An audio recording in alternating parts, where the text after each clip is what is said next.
Assalamualaikum YouTube family. Today's video is about gender studies of CSS and our topic is how to crack CSS gender studies. आज की video में मैं आपको बताने जा रही हूँ टिप्स एंड ट्रिक्स जिसकी मदद से आप इस पर्टिकुलर सब्जेक्ट में हाई स्कोर्स अचीव कर सकते हैं विदाउट एनी हैसल। तो सबसे पहले एक बात आप याद रखिए, भले ही आप फेमिनिस्ट हैं या नहीं हैं, अगर आपने जेंडर स्टडीज़ रखा है, ऑप्ट किया है, तो आप फेमिनिस्ट बन जाएं फॉर द टाइम बिंग। ठीक है, पेपर आपने ऐसे ही सोल्व करना है कि आप एक बड़े ही रिजिड किस्म के फेमिनिस्ट हैं, तभी आपका जेंडर स्टडीज़ का पेपर अच्छे से आपको स्कोर देगा, अदरवाइज़ नहीं।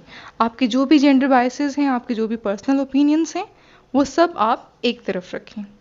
फॉर एग्ज़ाम्पल इसकी मिसाल मैं एक और देती होती हूँ एस्पायरेंट्स को, वो ये कि फॉर एग्ज़ाम्पल अगर प्रेसी आ जाती है, ठीक है, तो प्रेसी में जो पैराग्राफ है, जो पैसेज है, वो आ गया है एथिज़म के बारे में। ठीक है, वो किसी ऐसे राइटर ने लिखा है जो एथियस्ट है। ठीक है, और वो ऐसे अपने ओपिनियन उसमें बयान कर रहा है कि जिसमें देयर इज़ नो गॉड और इस तरह की कोई बात कर रहा है। ऑब्वियसली बीइंग मुस्लिम आप उससे एग्री नहीं करते, मैं भी नहीं करती। ठीक है, लेकिन जब हमने प्रेसी करनी है तो उसमें हमने अपना ओपिनियन नहीं बताना, हमने एग्जामिनर को अपना ओपिनियन नहीं देना वहाँ पे। तो वहाँ पे भी आपने अपने ओपिनियंस, अपने बायसेस साइड पे रखने हैं।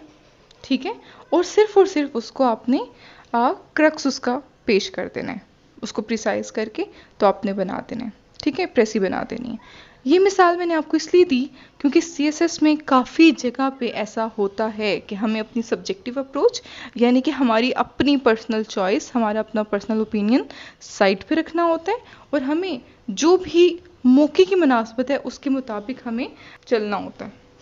वीडियो को आगे बढ़ाने से पहले मैं आप लोगों के साथ अपने चैनल के एनालिटिक्स शेयर करना चाहूँगी। जैसा कि आप लोग स्क्रीन पे देख सकते हैं कि मेरा चैनल 75.5% लोग ऐसे हैं जो देखते तो हैं लेकिन उन्होंने सब्सक्राइब नहीं किया हुआ, which is really heart breaking. और सिर्फ 24.5% ऐसे हैं जिन्होंने सब्सक्राइब भी किया है और वो वीडियोस भी देखते हैं। तो अगर आपको मेरी वीडियो से फ़ायदा हो रहा है तो there is nothing bad in it कि आप मुझे भी सब्सक्राइब करके फ़ायदा दे दें।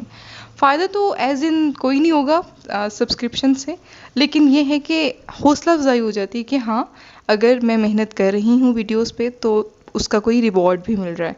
वैसे तो इंसानों से रिवॉर्ड की कोई उम्मीद होती नहीं है, रिवॉर्ड तो अल्लाह ताला ही देते हैं आपको किसी भी सूरत में। तो यही है कि हौसला अफजाई हो जाती है अगर आप लोग वीडियोस देखने के साथ साथ, वीडियोस तो आप लोग देख रहे हैं क्योंकि वॉच टाइम माशाल्लाह बहुत अच्छा आ रहा है मेरे चैनल का, तो अगर आप साथ में सब्सक्राइब भी कर दें तो that would be grateful. Thank you so much. Second important point ये है कि आपने जेंडर स्टडीज़ के पेपर में ज़्यादा से ज़्यादा जॉर्गन्स का इस्तेमाल करना है। जेंडर स्टडीज़ के जॉर्गन्स के लिए मैं आपको एक किताब बताती हूँ, स्क्रीन पे भी शो कर देती हूँ जी। तो ये वो किताब है 50 की कॉन्सेप्ट्स इन जेंडर स्टडीज़। आप या तो ये ख़रीद लें या फिर ख़रीदें ना, आप इसको PDF में डाउनलोड कर लें किसी भी वेबसाइट से। अच्छा, अब आपने करना क्या है, अब आपने ये सारी की सारी नहीं पढ़नी, आपने क्या करना है, हर चैप्टर का फर्स्ट पेज इसमें से पढ़ लेना है। ठीक है, क्योंकि हर चैप्टर के फर्स्ट पेज में जो जॉर्गन्स हैं उन्हीं को एक्सप्लेन किया गया है। इस बुक से आपका जेंडर स्टडीज़ का सिलेबस कवर नहीं होगा, ये सिर्फ और सिर्फ मैं आपको जॉर्गन्स को समझने के लिए किताब बता रही हूँ और ये आपने सारी नहीं पढ़नी। Again I am repeating this. Other than that, you have to cram 8 to 10 pro-women quotations or poetic verses just to give a good impression.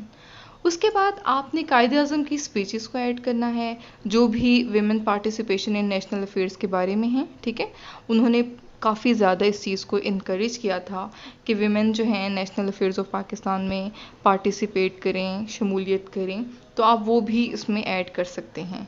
उसके बाद आप कुरानिक वर्सेस ऐड कर सकते हैं, कुरानी आयात ऐड कर सकते हैं, विमेन राइट्स के बारे में अहादीस ऐड कर सकते हैं, और एटलीस्ट आपने एक सवाल के जवाब में, आपको पता है ना कि जेंडर स्टडीज़ के पेपर में 4 सवाल आपने करने होते हैं और 20-20 मार्क्स का हर सवाल होता है। तो हर सवाल में आपने कम से कम 2 कोटेशंस और रेफरेंसेस आपने ज़रूर उसमें पुट करने हैं रिगार्डिंग वुमेन राइट्स।